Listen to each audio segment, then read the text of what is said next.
Railway finance সেক্টরের একটা অন্যতম কোম্পানি যার নাম হচ্ছে Indian railway finance corporation limited, যাকে আমরা শর্টে আইআরএফসি বলি।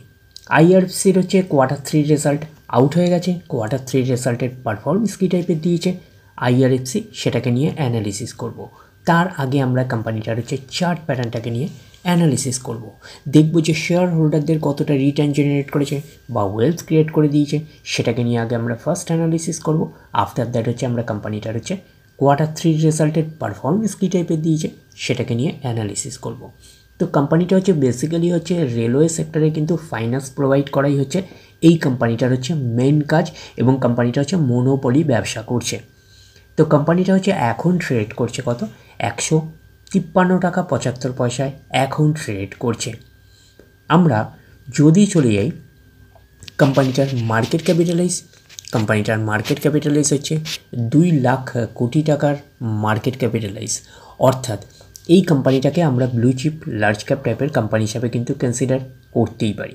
কোম্পানিটা হচ্ছে একদিনে পারফরমেন্স দিয়েছে কত, 5% মতন নেগেটিভ রিটার্ন জেনারেট করেছে একদিনে। 5 দিনের পারফরমেন্স করেছে 8% মতন নেগেটিভ রিটার্ন জেনারেট করেছে 5 দিনে। আমরা যদি চলে যাই এক মাসে হচ্ছে 44% মতন পজিটিভ রিটার্ন জেনারেট করেছে এক মাসে। 6 মাসের পারফরমেন্স দিয়েছে কত, 215% মতন পজিটিভ রিটার্ন জেনারেট করেছে 6 মাসে। 1 জানুয়ারি থেকে পারফরমেন্স করেছে 53% মতন পজিটিভ রিটার্ন জেনারেট করেছে 1 জানুয়ারি থেকে। আমরা যদি চলে যাই এক বছরে, তো এক বছরে পারফরমেন্স দিয়েছে 413% মতন পজিটিভ রিটার্ন জেনারেট করেছে এক বছরে। তো ন্যাচারাল ব্যাপার, আমরা জানি যে শর্ট টার্মে সেভাবে ওয়েলথ ক্রিয়েট হয় না স্টক মার্কেট থেকে। যত লং খেলবেন স্টক মার্কেটে তত হচ্ছে ওয়েলথ ক্রিয়েট হয়, বাট এই কোম্পানিটা কিন্তু শর্ট টার্মে অর্থাৎ এক বছরে কিন্তু হিউজ ওয়েলথ ক্রিয়েট করে দিয়েছে, আমরা এইটুখানি বলতেই পারি। 100% মানে ইনভেস্টমেন্ট ডবল, তো ইনভেস্টমেন্টকে আমরা এইটুখানি বলতে পারি 5 গুণের কিন্তু বেশি করে দিয়েছে এক বছরে। তো এক বছরে কিন্তু হিউজ ওয়েলথ ক্রিয়েট করে দিয়েছে, অর্থাৎ শর্ট টার্মে কিন্তু হিউজ ওয়েলথ ক্রিয়েট করে দিয়েছে, আমরা এইটুখানি বলতেই পারি।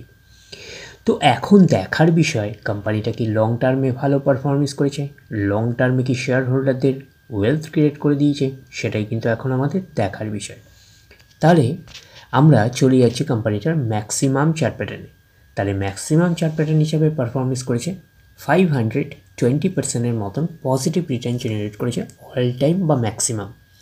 তো কোম্পানিটা লিস্টেড হয়েছে কবে, 2021-এ। তাহলে 2021 থেকে কিন্তু এখনও অবধি রিটার্ন জেনারেট করেছে 520% মতন কিন্তু পজিটিভ রিটার্ন জেনারেট করেছে।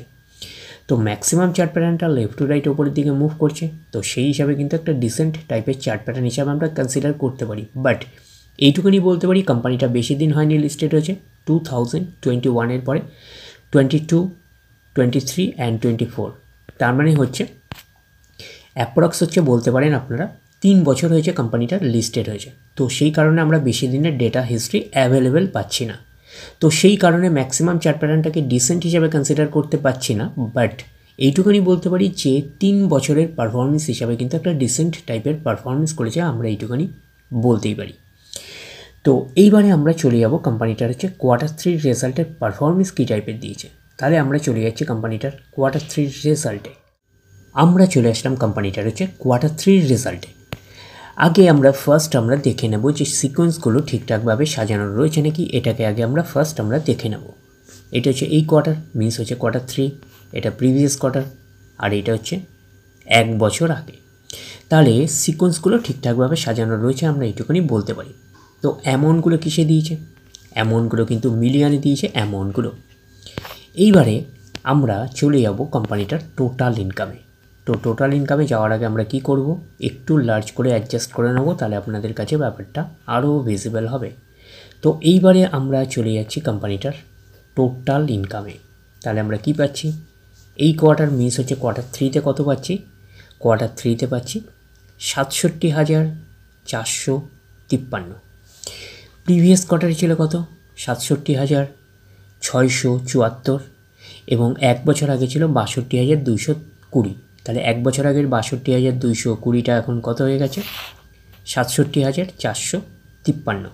তাহলে আমরা বলবো ইয়ার অন ইয়ার বেসিস কিন্তু ম্যাসিভ জাম্প রয়েছে টোটাল ইনকামে। প্রিভিয়াস কোয়ার্টারে ছিল কত 67,674, সেটা হয়ে গেল এই কোয়ার্টার মিস হচ্ছে কোয়ার্টার 3তে হয়ে গেল 67,453। তাহলে আমরা বলবো quarter on quarter basis slightly down performance করেছে টোটাল ইনকামে। তো ন্যাচারাল ব্যাপার আমরা জানি যে ইনকাম করতে গেলে কোম্পানিকে এক্সপেন্সেস করতেই হবে।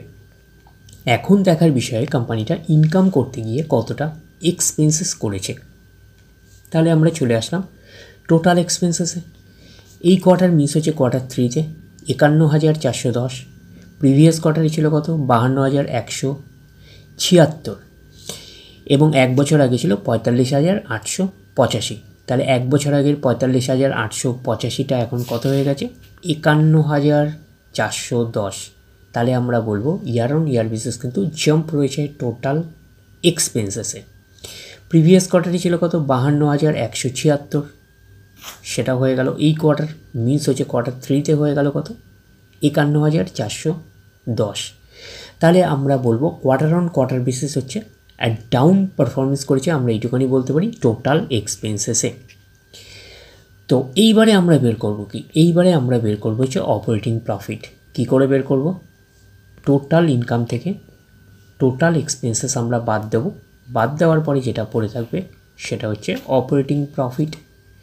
টোটাল ইনকাম পেয়ে গেছি, টোটাল এক্সপেন্সেস পেয়ে গেছি, টোটাল ইনকাম থেকে টোটাল এক্সপেন্সেস বাদ দিলে পড়ে থাকছে অপারেটিং প্রফিট। অর্থাৎ আপনারা বলতে পারেন profit before exceptional items and tax. তাহলে আমরা পাচ্ছি কত, এই কোয়ার্টার মিন্স হচ্ছে কোয়ার্টার 3তে 16,042, প্রিভিয়াস কোয়ার্টারে ছিল 15,498, এবং এক বছর আগে ছিল কত 16,334। তাহলে এক বছর আগের 16,334টা এখন কত হয়ে গেছে 16,042। তাহলে আমরা বলবো ইয়ার অন ইয়ার বেসিস কিন্তু ডাউন পারফরমেন্স করেছে, আমরা এইটুখানি বলতে পারি অপারেটিং প্রফিটে। প্রিভিয়াস কোয়ার্টারে ছিল কত 15,498, সেটা হয়ে গেল এই কোয়ার্টার মিস হচ্ছে কোয়ার্টার 3তে হয়ে গেল 16,042। তাহলে আমরা বলবো কোয়ার্টার অন কোয়ার্টার বেসিস কিন্তু জাম্প রয়েছে, আমরা এইটুখানি বলতে পারি অপারেটিং প্রফিটে।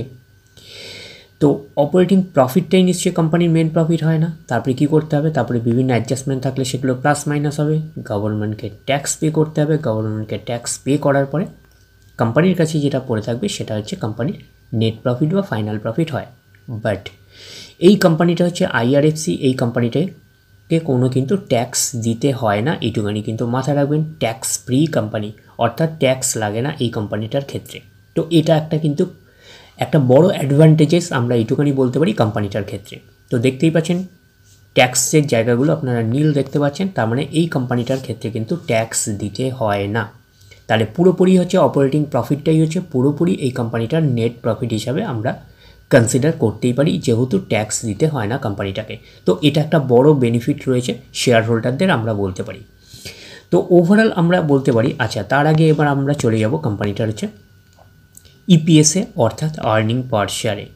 তাহলে আমরা চলে আসছি কোম্পানিটার ইপিএসে অর্থাৎ আর্নিং পার শেয়ারে। তাহলে কী পাচ্ছি, এই কোয়ার্টার মিস হচ্ছে কোয়ার্টার 3তে কত আছে 1.23, প্রিভিয়াস কোয়ার্টারে ছিল কত 1.20, এবং এক বছর আগে ছিল কত 1.25। তাহলে এক বছর আগের 1.25টা এখন কত হয়ে গেছে 1.23।